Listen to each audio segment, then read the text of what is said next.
एक सन की राजा हर रोज सुबह अपनी रानी को खड़ी कर उसकी नथ में से 100 तीर निकालता और पूछता, है कोई इस धरती पर मेरे जैसा और कोई भी वीर मर्द? रानी बेचारी कहती कि नहीं महाराज, आप जैसा वीर पुरुष और कोई नहीं। समय बीता। एक बार रानी की माँ रानी आई। जब उसने रानी की हालत देखी तो उसकी आंखों में पानी आ गया। बोली, बेटी ये कैसी हालत बना रखी है, बिल्कुल सूखी लकड़ी के समान हो गई हो। तुम्हें कोई बीमारी है, कोई दुख दे रहा है, या फिर तुम्हें समय से रोटी नहीं मिल रही? आखिर बात क्या है? अब रानी कैसे अपनी माँ को अपना दुख बताती कि राजा हर रोज सुबह उसे खड़ी कर उसकी नथ में से 100 तीर निकालता है। हर तीर में उसका कलेजा बाहर आने को हो जाता है। अगर वो जरा सी भी हिली या राजा जरा सा भी चुका तो प्राण गए। पर जब माँ ने बार बार दबाव देकर रानी से पूछा, तब रानी बोली, क्या बताऊँ माँ, किसी चीज की कोई कमी नहीं, अन्न का भंडार भरा हुआ है, पीने को अच्छा पानी है। तो फिर बात क्या है बेटी? माँ ने इस बार जब रानी का हाथ पकड़ अत्यंत रुदन स्वर में पूछा तो रानी टूट गई और अपनी वेदना प्रकट करते हुए कहा, माँ, तुम्हारे जमाई राजा मेरी नाक की नथ में से 100 तीर निकालते हैं, जिससे मेरा हृदय थर थर कांपता है। मेरी तरफ आता हुआ हर तीर मुझे अपनी जिंदगी का आखिरी तीर प्रतीत होता है।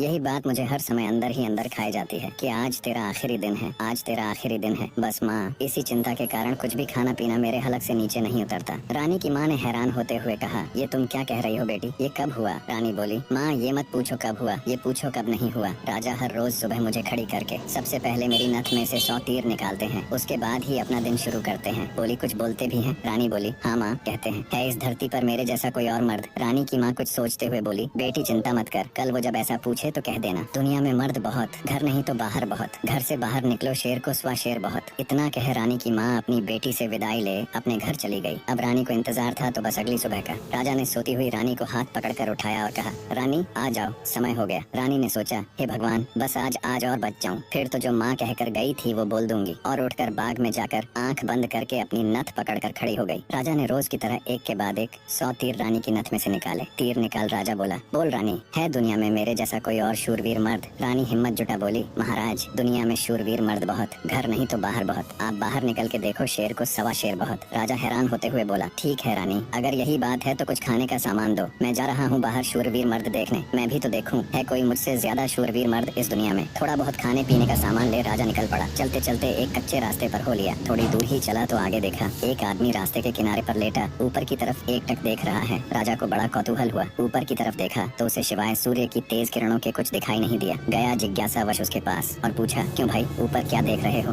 काणे आदमी ने कहा, इंद्र के अखाड़े में परियों का नाच हो रहा है, वो देख रहा हूँ। राजा ने एक बार फिर से ऊपर देखा पर उसे कुछ दिखाई न दिया तो उसका आश्चर्य बढ़ गया। काणे आदमी ने ऊपर की तरफ ध्यान लगाए लगाए राजा से पूछा, तुम कौन हो भाई और कहाँ जा रहे हो? राजा बोला, मैं मालवा का राजा उत्पल राज हूँ, मैं दुनिया में शूरवीर मर्द देखने जा रहा हूँ। काणे को बड़ा कौतुक हुआ। बोला, तो थोड़ी देर मेरी प्रतीक्षा करो भाई, नाचते नाचते एक परी की पाजेब टूट गई है, वो नीचे गिरने वाली है, बस उसको लेकर मैं भी तुम्हारे साथ शूरवीर मर्द देखने चलूंगा। कुछ ही देर में आकाश से छम की आवाज से एक पाजेब नीचे आ गिरी। काणे ने उसे उठाया और जेब में रख लिया और बोला, अब चलो भाई मर्द देखने। मर्द कैसे होते हैं मैं भी तो देखूं। राजा के आश्चर्य की कोई सीमा नहीं थी। उसका अहंकार तो यही नष्ट हो चुका था, उसकी हवाइयां उड़ चुकी थीं। सोचा कि तू तो रानी की नथ से तीर निकाल अपने आप को सबसे बड़ा मर्द समझता था, तेरे से ज्यादा तो ये काणा है। एक आंख से अंधा होते हुए भी इंद्र के अखाड़े में क्या हो रहा है देख लेता है। अब राजा और काणा आदमी दोनों एक साथ चल पड़े मर्द देखने। राजा और काणा आदमी अभी कुछ दूर ही चले थे। आगे एक नौजवान व्यक्ति धनुष बाण लिए किसी की प्रतीक्षा में बैठा था। राजा ने उससे भी पूछ लिया, क्यों भाई, कैसे बैठे हो? व्यक्ति बोला, अपने दोस्त का इंतजार कर रहा हूँ। राजा बोला, कहाँ है तुम्हारा दोस्त? व्यक्ति बोला, मैंने 100 कोस पर तीर मारा है, उसे लेने के लिए गया है। इतना सुनना था कि राजा के पैरों नीचे से जमीन खिसक गई। कहानी को बीच में रोक आपकी जानकारी के लिए बता दूं, पुराने समय में दूरी मापने के लिए किलोमीटर या मीटर नहीं बल्कि तब के लोग कोसों के द्वारा ही दूरी को मापते थे। उस समय के एक कोस का मतलब आज के लगभग 3 किलोमीटर है। तो नौजवान व्यक्ति ने राजा और काणे आदमी से पूछा, तुम लोग कहाँ जा रहे हो? काणे ने कहा, मर्द देखने। उत्सुकतावश नौजवान ने कहा, तो भाई हम भी चलेंगे तुम्हारे साथ मर्द देखने, बस थोड़ा इंतजार करो, मेरा दोस्त अभी मेरा तीर लेकर आता ही होगा। राजा बोला, 100 कोस से आज ही थोड़े ना आ जाएगा, उसे तो कई दिन लगेंगे। नौजवान ने मुस्कुराते हुए कहा, नहीं मान्यवर, उसे 100 कोस से जाने और आने में सिर्फ 1 घंटा लगता है। थोड़ी ही देर में एक लंगड़ा व्यक्ति नौजवान के द्वारा छोड़ा हुआ तीर हाथ में लेकर आता है। अब राजा को काटो तो खून नहीं। रानी की नथ में से तीर निकाल खुद को मर्द सूरमा समझने वाले राजा को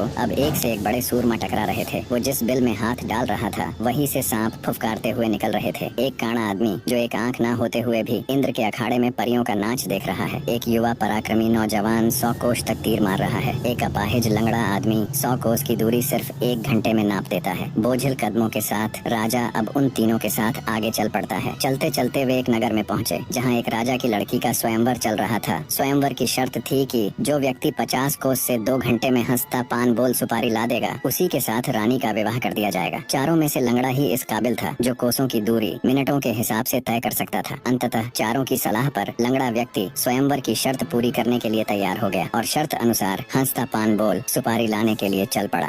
रानी के स्वयंवर की शर्त अनुसार लंगड़ा व्यक्ति तेजी के साथ उस दिशा में बढ़ने लगा जहाँ हंसता पान बोल सुपारी का पेड़ था। अपनी दिव्य गति से थोड़े ही समय में वो उस पेड़ के पास जा पहुँचा। उसने सुपारी तोड़ी और अपनी जेब में डाल ली। सोचा अभी तो बहुत समय है, क्यों न थोड़ी देर सुस्ता लिया जाए। ये सोचकर वो उस पेड़ के नीचे सुस्ताने के लिए लेट गया। ठंडी हवा के झोंकों से जल्दी ही उसकी आंख लग गई। उधर तीनों की समय बीतने के साथ साथ चिंता बढ़ रही थी। 2 घंटे पूरे होने को आए थे, बस थोड़ा समय ही बचा था। नौजवान तीरंदाज ने कहा, इतना समय तो उसे कभी नहीं लगता, जरूर कुछ बात है। काने आदमी ने कहा, रुको मैं देखता हूँ। जब काने ने देखा तो वो पेड़ के नीचे सो रहा था और पेड़ से एक खूंखार जहरीला सांप उसे काटने के लिए उसकी तरफ बढ़ रहा था। जब ये बात उसने साथियों को बताई कि वो तो सो रहा है और एक जहरीला सांप उसकी तरफ बढ़ रहा है, तब तीरंदाज नौजवान ने काने से कहा, तुम मेरे तीर का निशाना सांप के फन पर लगाओ। काने ने कहा, हाँ ये ठीक है, निशाना लगाकर मैं हुंकारा भरूं तब तुम तीर छोड़ देना। काने ने तीर को सांप के फन की दिशा में लगाकर जैसे ही हूँ कहा, तीरंदाज ने तीर छोड़ दिया। तीर सीधा जाकर सांप के फन पर लगा और धड़ाक की आवाज के साथ सांप नीचे गिर गया। आवाज सुन लंगड़ा आदमी हड़बड़ाहट के साथ उठकर बैठ गया। देखा तो एक जहरीला सांप उसके पास मरा पड़ा है और उसके दोस्त का तीर सांप को लगा हुआ है। सारा माजरा समझते उसे देर न लगी। वो दिव्य गति से नगर की ओर दौड़ा। समय रहते वो हंसता पान बोल सुपारी लेकर राजमहल पहुंच गया। अब समस्या ये थी कि राजकुमारी पर असली हक किसका है। राजा अगर घर से मर्द देखने नहीं चलता तो ये सारा किस्सा ही शुरू नहीं होता। काना अगर अपनी दिव्य दृष्टि से देखकर लंगड़े व्यक्ति को सांप से नहीं बचाता तो राजकुमारी के स्वयंवर की शर्त कैसे पूरी होती। नौजवान तीरंदाज के पास 100 कोस तीर चलाने की क्षमता न होती तो भी उसके मित्र को सांप डस लेता और शर्त पूरी नहीं होती। लंगड़े व्यक्ति के पास दिव्य गति न होती तो भी राजकुमारी स्वयंवर की शर्त पूरी न होती। राजकुमारी का पति कौन होगा? जब इसके ऊपर उनमें आपस में सलाह मशवरा हुआ तो राजा को ही चुना गया, क्योंकि ये सारी कहानी ही उससे शुरू हुई थी। पर राजा ने अपनी सारी बीती बात बता कहा, मैं पहले से ही शादीशुदा हूँ, इसलिए मैं राजकुमारी से शादी करूँ, इसका सवाल ही पैदा नहीं होता। मैं तो तुम सबका शुक्रगुजार हूँ मेरा खोखला वहम तोड़ने के लिए। काने ने कहा, मैं तो इंद्र के अखाड़े में अपनी परियों के साथ ही खुश हूँ और वैसे भी मेरे दिन अब उस ऊपर वाले को याद करने के हैं। बारी आई युवा तीरंदाज की। उसने अपने मित्र से कहा, मित्र राजकुमारी के साथ तुम्हारा विवाह होना चाहिए, क्योंकि तुमने ही स्वयंवर की शर्त का सीधा पालन किया और राजमहल में शर्त अनुसार हंसता पान बोल सुपारी लेकर आए। इसलिए शर्त के दृष्टिकोण से देखें तो राजकुमारी पर तुम्हारा ही हक बनता है। तीरंदाज की बात सबको सही लगी और सबने सहर्ष सहमति जताई। लंगड़े व्यक्ति के साथ राजकुमारी का विवाह हो जाता है। सभी बहुत खुश थे। राजा सभी को अपने राज्य आने का निमंत्रण दे खुशी खुशी उनसे विदा लेते हैं। अपने मन में वो अब कभी रानी के साथ दुर्व्यवहार न करने की शपथ लेते हैं।